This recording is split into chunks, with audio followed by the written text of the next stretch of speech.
Hello बच्चों, welcome to my YouTube channel. मैं कैलाश शर्मा। आज आप लोगों के लिए वेव ऑप्टिक्स के 10 one of the most relevant PYQs लेके आए हूं। बच्चों, क्या है आज के पीवाईक्यूज ये करना स्टार्ट करेंगे, लेकिन उससे पहले मैं आप लोगों को बता देना चाहता हूं कि अगर आप लोगों ने अभी तक हमारी ऐप डाउनलोड नहीं की और हमारा जो क्रैश कोर्स है जो कि 1 से स्टार्ट हो रहा है for JEE main and advance 2025, बच्चों अगर आप लोगों ने अभी तक एनरोल नहीं किया है, एक बार उसको जाके चेकआउट नहीं किया है तो जल्दी से एक बार जरूर कर लीजिए। या www.prepjeet.com, मतलब आप सिंपली गूगल पे प्रेपजीत करोगे ना सर्च, तो आपको बच्चों जो वेबसाइट पे रिडायरेक्ट होगे उस वेबसाइट पे जाके आप लोग जो है हमारा क्रैश कोर्स परचेज कर सकते हो।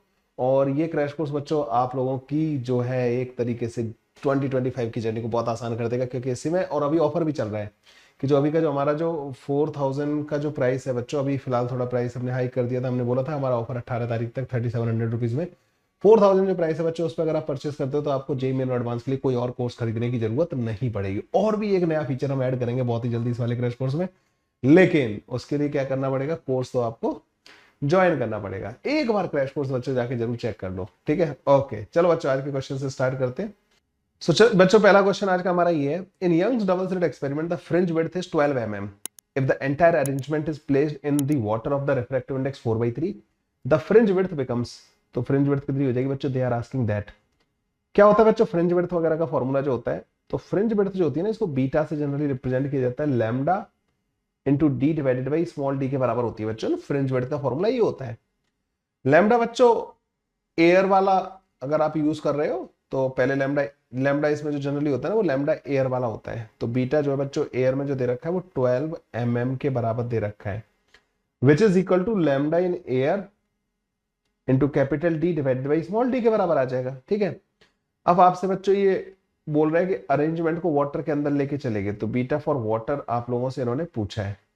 तो यहाँ पे बच्चों लैम्डा वाटर आ जाएगा into capital D divided by small D के बराबर हो जाएगा। अब लैम्डा वाटर कैसे कैलकुलेट करते हैं आपको पता है बच्चों, V इक्वल टू होता है एफ इंटू लैम्डा। ये होता है ना formula, V equal to F into lambda. So water में जो स्पीड होगी और इसमें जो मतलब वाटर यहाँ पे हम यूज करेंगे C, जो speed of light in air होती है वो हो जाएगा F into lambda in air, ठीक है, डिवाइडेड बाई V, जो वाटर में स्पीड होगी उसको आप लिख दोगे F divide F into lambda in water, ठीक है। दोनों को बच्चों कर दो डिवाइड।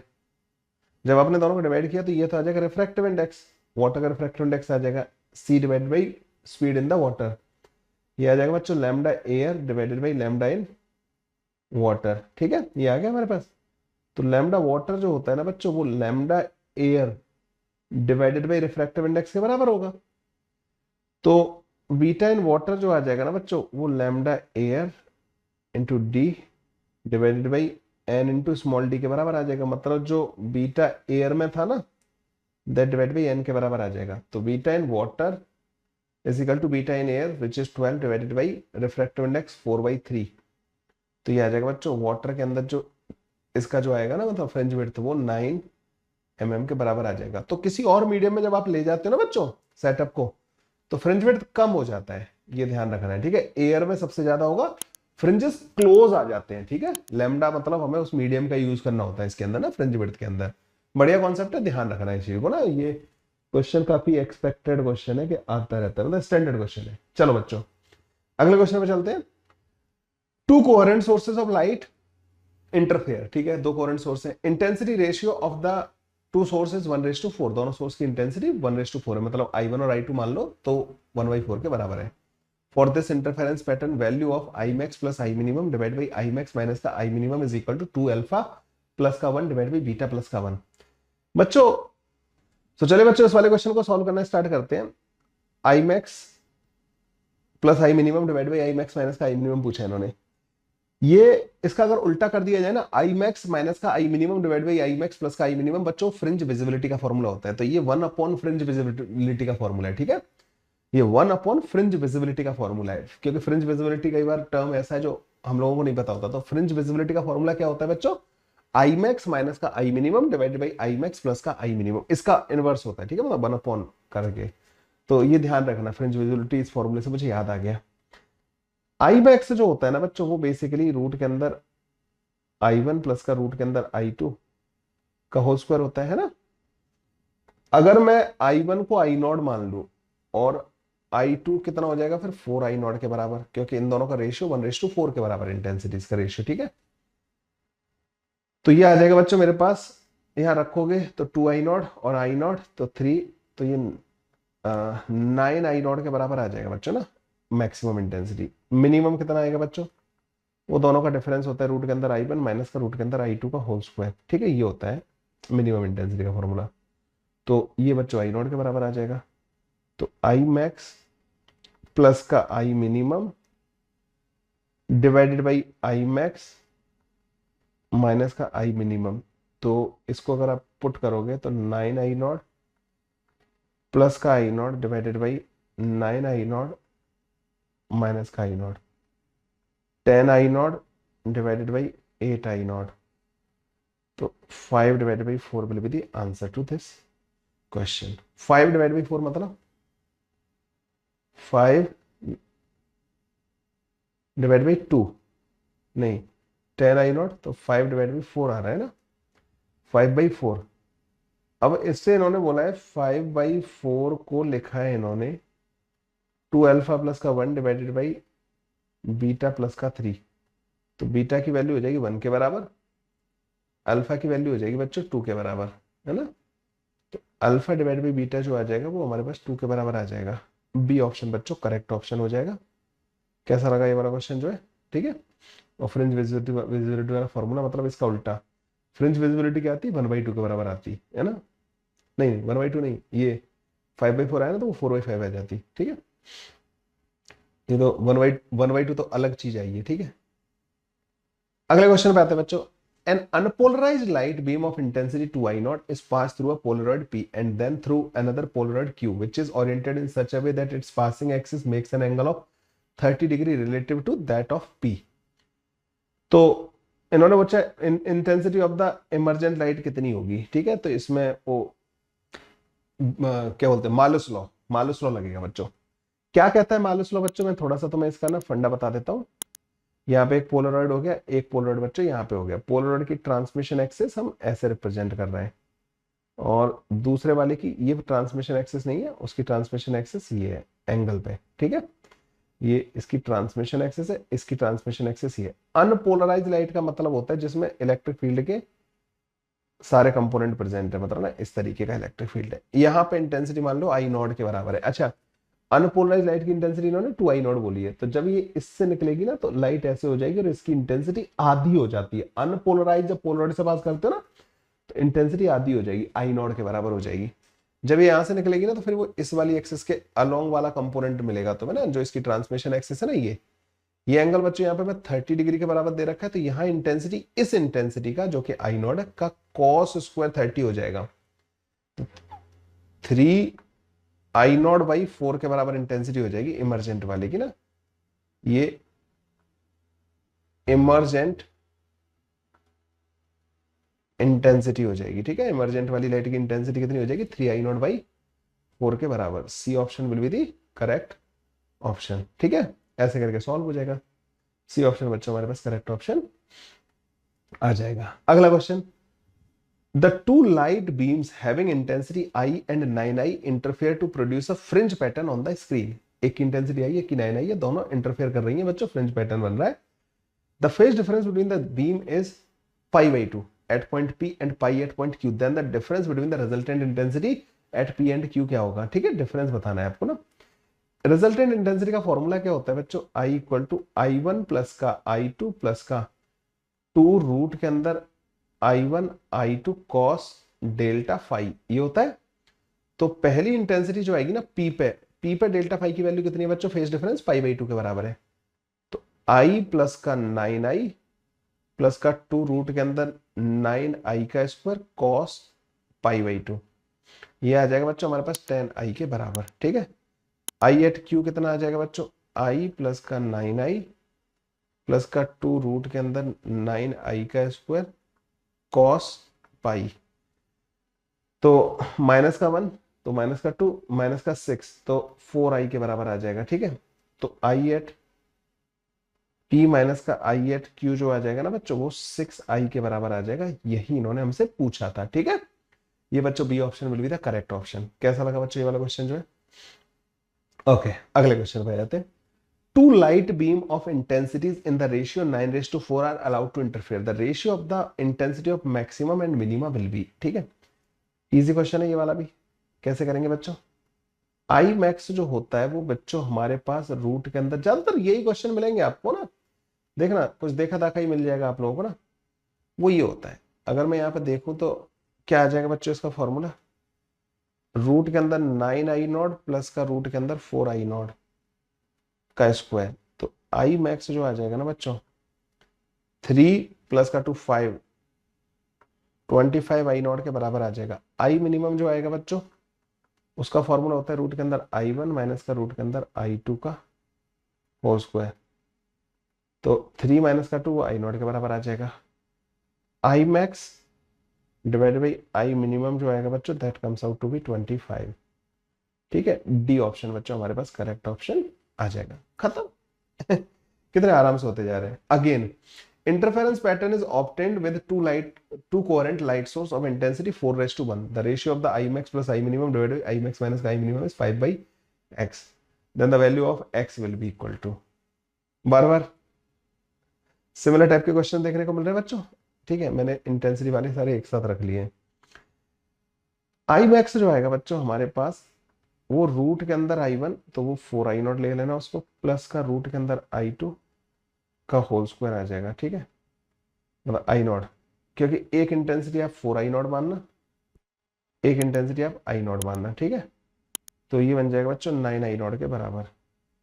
आई मिनिमम जो आएगा ना बच्चों that comes out to be root के अंदर 4i0 माइनस का रूट के अंदर i0 का होल स्क्वायर।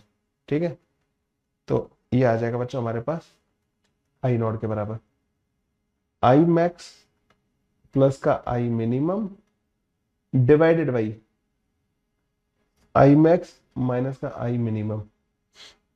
ये 10i0 डिवाइडेड बाई 8i0 के बराबर आ जाएगा। ठीक है, तो 5 डिवाइड बाई 4 के बराबर आ जाएगा। सेम क्वेश्चन था बच्चों, उसमें बस थोड़ा अलग से दे रखा था इन्होंने ना। बी ऑप्शन बच्चों करेक्ट ऑप्शन आ जाएगा। चलो आगे बढ़ते हैं। In free space, the electromagnetic wave of 3 GHz frequency strike over the edge of an object of size lambda divided by 100, where lambda is the wavelength of the wave in the free space. The phenomena which happens there will be। तो यहाँ पे बच्चों क्या होगा, इनमें से चार में से क्या रिफ्लेक्शन होगा? सो जो ऑब्जेक्ट है ना बच्चों वो लैम्डा बाई 100 का है। ठीक है, रिफ्रैक्शन और रिफ्लेक्शन तो ये तो अलग फिनोमेना है, जब मीडियम चेंज हो रहा होता है बच्चों देन एट दैट टाइम, मतलब ये फिनोमेनास होते हैं। डिफ्रैक्शन और स्कैटरिंग, अब इनमें से आ जाते हैं। डिफ्रैक्शन और स्कैटरिंग, तो ऑब्जेक्ट का जो साइज है वो वेवलेंथ के कंपैरेटिव काफी छोटा है। ठीक है, कंपेरेबल साइज का जब कोई ऑब्जेक्ट होता है तो डिफ्रैक्शन होता है। ये ऑब्जेक्ट क्या करेगा कि इस वेवलेंथ को एब्जॉर्ब कर लेगा, फिर इसको स्कैटर कर देगा।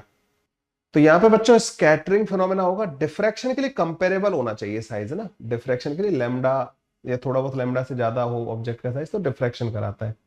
ठीक है, ऑब्स्टेकल का साइज जब कंपेरेबल टू वेवलेंथ होता है, मतलब थोड़ा सा वेवलेंथ से बड़ा हो तो डिफ्रैक्शन होता है, अदरवाइज यहाँ पे स्कैटरिंग होगा। ठीक है, तो scattering will be there. Scattering क्या होता है बच्चों, इस रेडिएशन को ऑब्जेक्ट अब्सॉर्ब करेगा और फिर उसे किसी और डायरेक्शन में अंदर से मतलब एब्जॉर्ब होगा, एब्जॉर्ब होने के बाद उसको फिर वो एमिट कर देगा, स्कैटरिंग हो जाती है। ठीक है, इस तरीके से।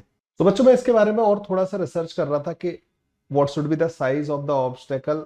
तो ये ऑर्डर ऑफ वेवलेंथ, ठीक है, वेवलेंथ के ऑर्डर का होना चाहिए बच्चों ना।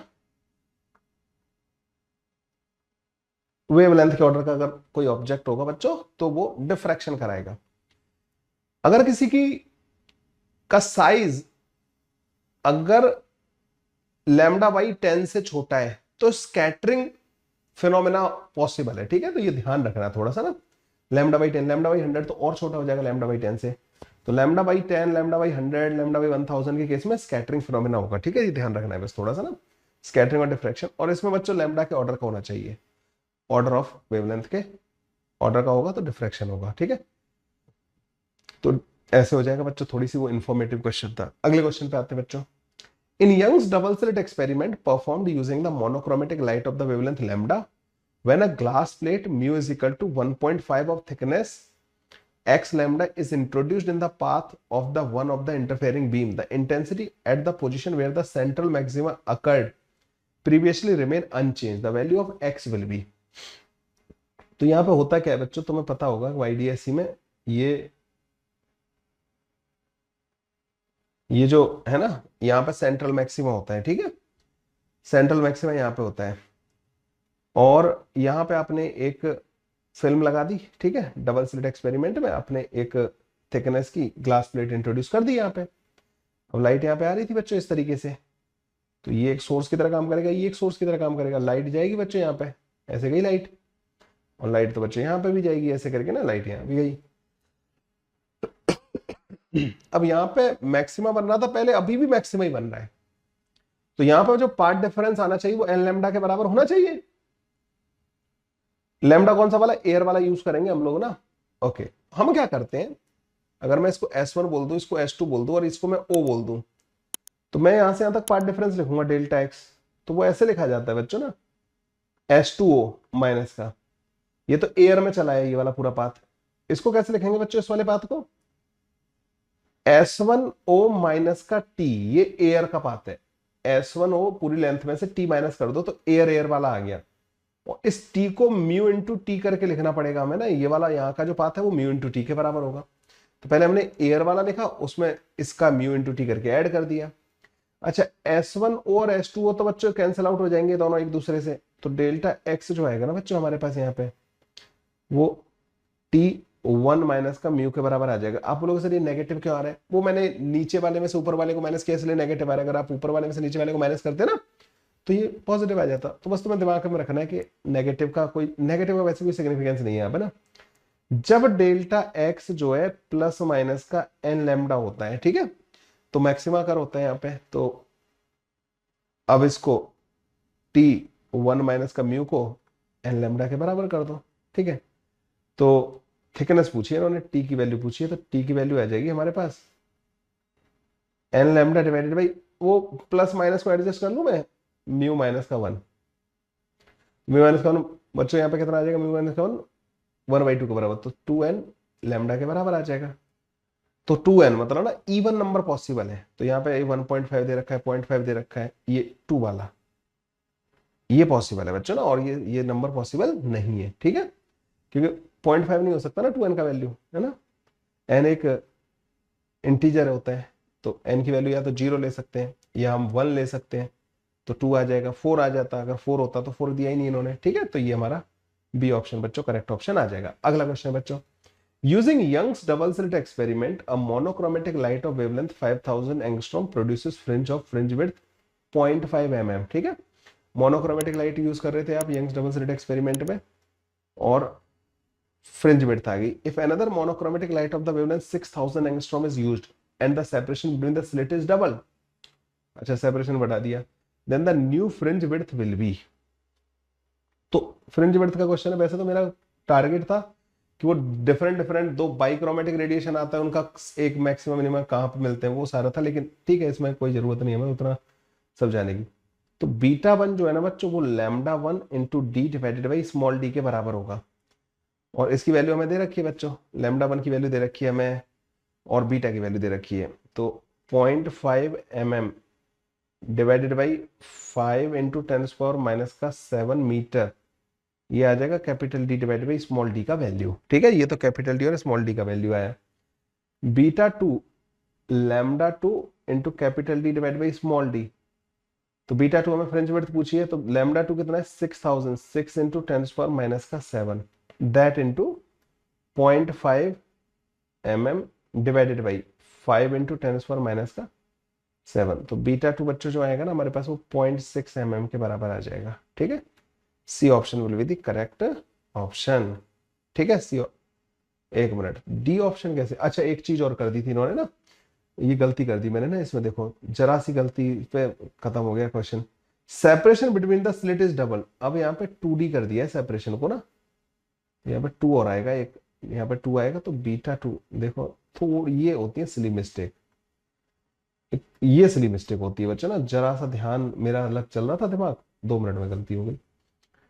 ठीक है, ये हो गया बच्चों हमारा अगला क्वेश्चन। अगला क्वेश्चन है बच्चों, the ratio of the intensity of the at the 2 point P and Q on the screen of the Young double slit experiment where the phase difference between the two wave of same amplitude are π/3 and π/2 respectively। Same amplitude है, मतलब I1 is equal to I2 is equal to I0 consider कर सकता हूं, दोनों source की वजह से same intensity आ रही होगी। अच्छा एक चीज बता दूं, जो स्लिट होती है ना बच्चों, स्लिट की विड्थ को अगर तुम जितना टाइम्स करोगे ना, इंटेंसिटी उसकी उतना टाइम्स हो जाती है। जैसे मान लो दोनों स्लिट की विड्थ बराबर थी, तो इसकी इंटेंसिटी और इस दोनों को जो सोर्स मानोगे ना तुम, दो सोर्स, तो उनकी इंटेंसिटी सेम लेनी है, आई और आई।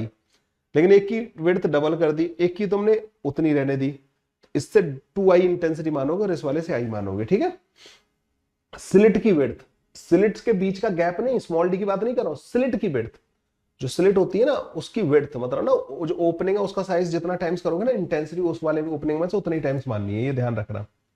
खैर इस क्वेश्चन में उसका कोई लेना देना नहीं है।